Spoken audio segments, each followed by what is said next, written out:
नमस्कार दोस्तों। आज की मेरी कहानी है मौसम। यह कहानी राजीव सोमनाथन की है। राजीव वैसे तो तमिलनाडु के एक छोटे से गांव आलूर से था, किंतु वह अपनी पूरी पढ़ाई उत्तरी भारत में किया था।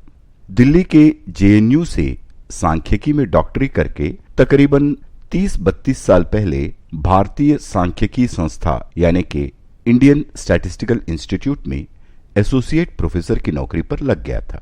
आज 60 साल की उम्र में राजीव रिटायर हो रहा था। कुछ मन में हलचल सी थी। रह रहकर उसे लग रहा था कि समय कितना जल्दी व्यतीत हो जाता है।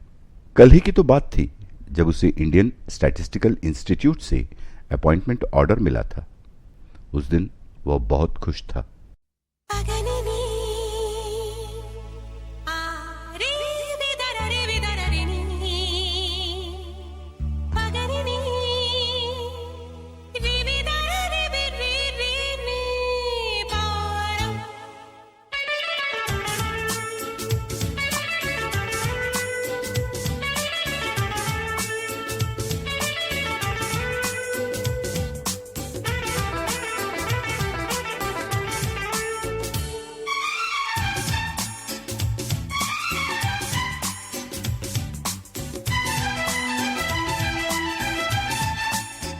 आज मैं ऊपर आसमान नीचे, आज मैं आगे जमाना है पीछे।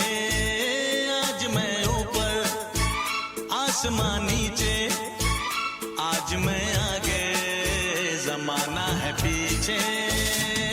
दिल में ओ खुदा अब मैं क्या करूं, सर के बलिया कदम से चलो। आज मैं ऊपर आसमान नीचे।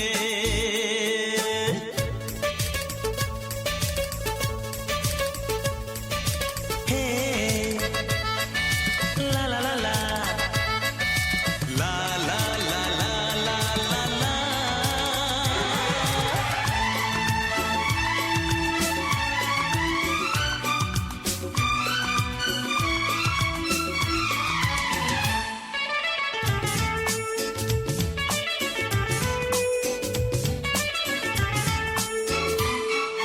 झूमे जमाज में रुकना न जान जा, देखो ये तरंग रुकती है कहाँ। झूमे जमाज में रुकना न जान जा, देखो ये तरंग रुकती है कहाँ। मैं भी तेरे संग इन लहरों पे चलूं, सर के बलिया कदम से चलो। आज मैं ऊपर आसमान नीचे, आज मैं आगे जमाना है पीछे। आज मैं ऊपर आसमान नीचे, आज मैं आगे जमाना है पीछे। हो दिल में ओ खुदा अब मैं क्या करूं, चलूं सीधी कि उल्टी चलूं।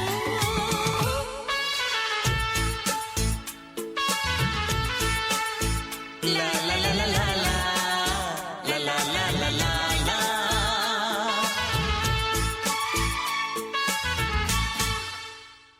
राजीव साउथ कैंपस के पोस्ट ऑफिस से अपना अपॉइंटमेंट ऑर्डर कलेक्ट करके बस में बैठे मुनीरका गांव के अपने 4x4 के कमरे में वापस आ रहा था। बस काफी भरी हुई थी।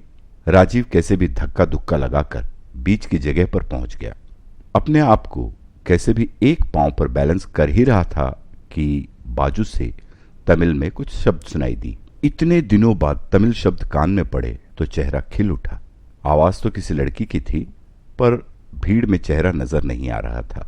आवाज बहुत मीठी लग रही थी। वह अपनी मीठी आवाज में किसी को गरिया रही थी।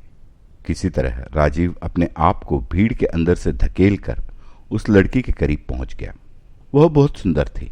हाथ में एप्रॉन और गले में स्टेथोस्कोप यह बता रहे थे कि लड़की डॉक्टर है।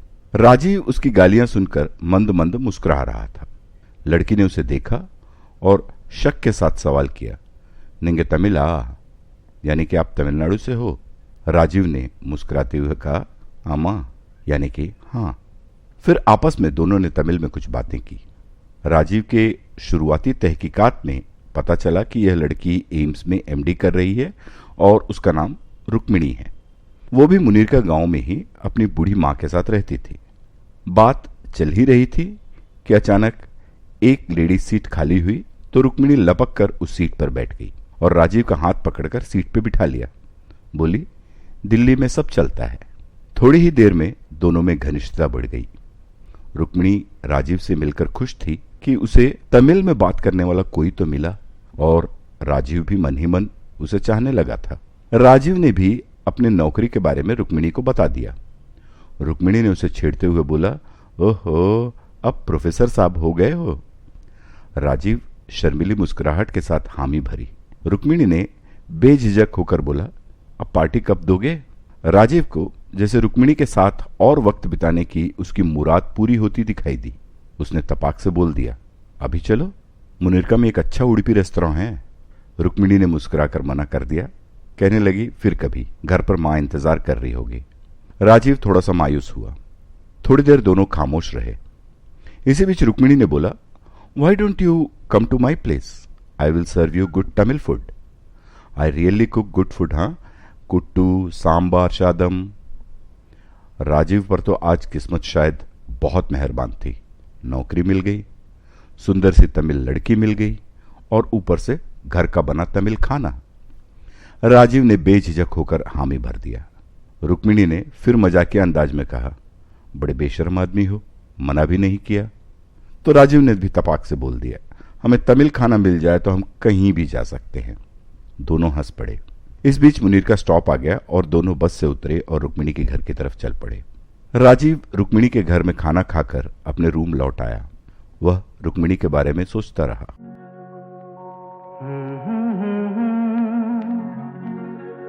हसीना से यूं मुलाकात हो गई, एक अजनबी हसीना से यूं मुलाकात हो गई। फिर क्या हुआ ये ना पूछो, कुछ ऐसी बात हो गई। एक अजनबी हसीना से यूं मुलाकात हो गई।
बिखरी हुई थी, दिन में रात हो गई। एक अजनबी हसीना से यूं मुलाकात हो गई।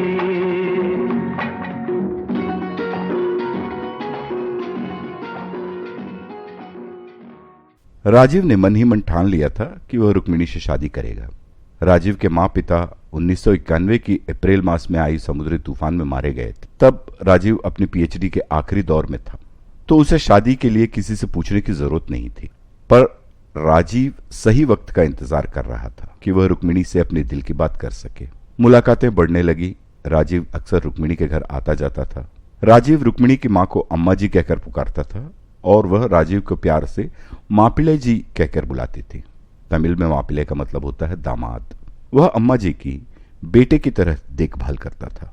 कभी कभार आरकेपुरम के मंदिर भी ले जाता या फिर सब मिलकर उड़पी रेस्तों में खाना खाने चले जाते। कभी कभी जब रुक्मिणी का नाइट शिफ्ट होता तो राजीव रुक्मिणी के घर ही रुककर उसकी मां का देखभाल करता था। रुक्मिणी की मां भी राजीव को रुक्मिणी के लिए पसंद कर चुकी थी। रुक्मिणी भी राजीव का साथ पसंद करने लगी थी। बस बात रखने की देर थी। एक रोज राजीव ने ठान लिया कि वह रुक्मिणी और उसकी मां से शादी की बात करेगा। उसी दोपहर 1 बजे उसके फोन की घंटी बजी। दूसरी तरफ रुक्मिणी थी। वह बिलक बिलक कर रो रही थी। राजीव विचलित हुआ और पूछा, क्या हुआ? रुक्मिणी ने कहा कि अम्मा जी नहीं रही। राजीव का जैसे पैरों तले जमीन खिसक गया हो। वह तुरंत ऑटो करके रुक्मिणी के घर पहुंचा। आसपास के लोगों की भीड़ लगी थी। मकान मालिक लाश को घर के सामने रखने से मना कर रहा था। एक तरफ मां का गुजर जाने का गम और दूसरी तरफ मकान मालिक का खिचखिच। इसी बीच राजीव भी आ गया। तुरंत क्रियाकर्म करने का निश्चय हुआ। राजीव ने अपने कुछ दोस्तों को बुला लिया। दोपहर 4 बजे अम्मा जी का दाह संस्कार हुआ। रात भर रुक्मिणी रोती रही। अगले दिन सुबह राजीव ने बनारस की 2 टिकटें बनवा ली। अम्मा जी के अंतिम संस्कार बनारस में करने का निश्चय हुआ था। दोपहर दोनों मिलकर शमशान गए और अस्थियां बटोरी और सीधे बनारस की ट्रेन पकड़ ली। राजीव ने रुक्मिणी के साथ रहकर पूरे क्रियाक्रम का काम संभाला था। दोनों ने बनारस में काम निपटाकर वापसी की ट्रेन पकड़ी। आखिरी समय में केवल फर्स्ट क्लास की टिकटें मिली तो वह फर्स्ट क्लास की टिकट लेकर गाड़ी में बैठ गए। उनके कैबिन में केवल वे दोनों ही थे। रुक्मिणी अब भी उदास थी। रह रहकर उसकी आंखें भर आती।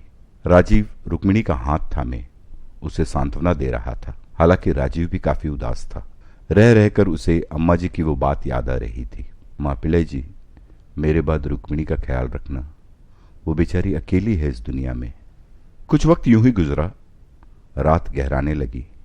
दोनों खामोश बैठे थे। अचानक रुक्मिणी ने राजीव का शर्ट खींचते हुए आंखों में आंसुओं के साथ पूछी, क्या तुम मुझसे शादी करोगे? और तपाक से राजीव के होंठों पर अपना होंठ रख दिया। शायद बताना चाहती थी कि वह अब राजीव के प्रति समर्पित है। राजीव ने भी उसे आलिंगन में भींच लिया। दोनों एक दूसरे के कंधे पर सर रखकर रोते रहे। इसी बीच राजीव के कान में एक आवाज गूंजी, सर, फेयरवेल की तैयारी सारी हो चुकी है, सब आपका इंतजार कर रहे हैं। राजीव अपने ख्यालों से बाहर आया। अपना चेहरा पोंछते हुए बोझिल मन से अपनी सीट पर से उठा और अपने कुछ सामान और दस्तावेज लेकर दरवाजे की तरफ बढ़ा। अमूमन उसके कदम रुक गए। आंखें भर आई। कल से यह दफ्तर, यह कमरा, मेज, ये सब अजनबी हो जाएंगे। किसी तरह अपने आप को संभालते हुए राजीव ऑडिटोरियम पहुंचा। विदाई समारोह बड़े शान से मनाई गई। राजीव को मेमेंटो प्रदान किया गया, शॉल और श्रीफल दिया गया। स्टाफ की तरफ से राजीव को एक आराम कुर्सी भेंट की गई। डीन ने राजीव को विजिटिंग प्रोफेसर बनने का न्योता दिया। चाय नाश्ता की प्रथा खत्म हुई। राजीव के लिए सरकारी गाड़ी मंगवाई गई और स्नेहपूर्वक सभी ने राजीव को विदा किया। दफ्तर में सभी राजीव को बहुत चाहते थे। उसका व्यक्तित्व ही कुछ ऐसा था। प्यून से लेकर प्रिंसिपल तक सभी उसे पसंद करते थे, क्योंकि वही एक व्यक्ति था जो हर किसी की मदद के लिए खड़ा होता था।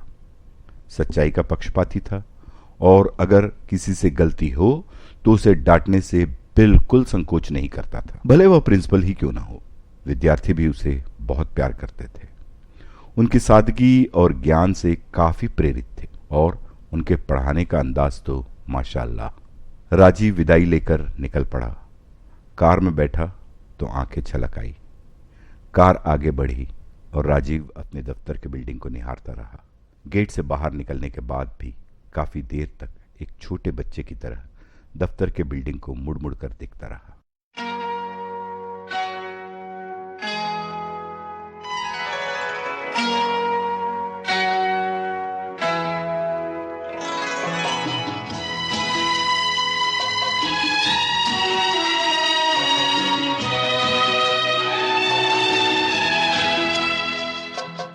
मैं शायर बदनाम,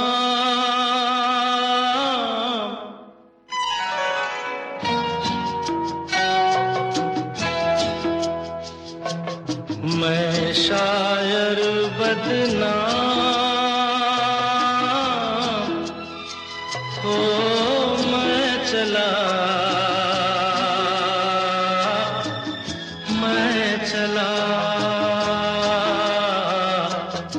महफिल से नाकाम हो मैं चला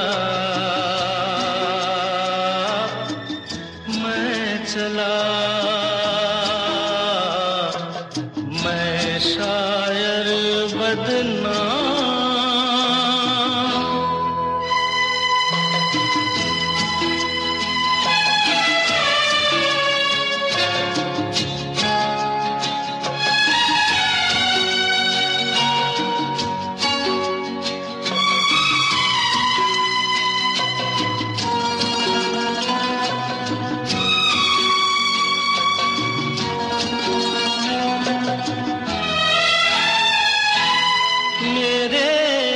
से तुमको कुछ सामान मिलेगा, दीवाने शायर का एक दीवान मिलेगा, और कुछ चीज मिलेगी टूटा खाली जान हो मैं चला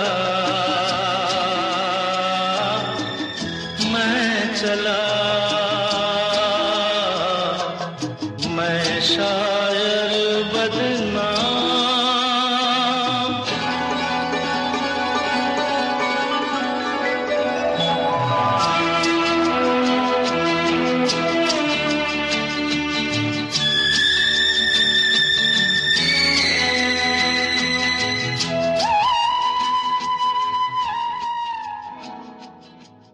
दोस्तों, आज के भाग में इतना ही। अगले एपिसोड में इस कहानी को जारी रखेंगे। कहानी का यह भाग आपको कैसा लगा, यह जरूर बताना। धन्यवाद।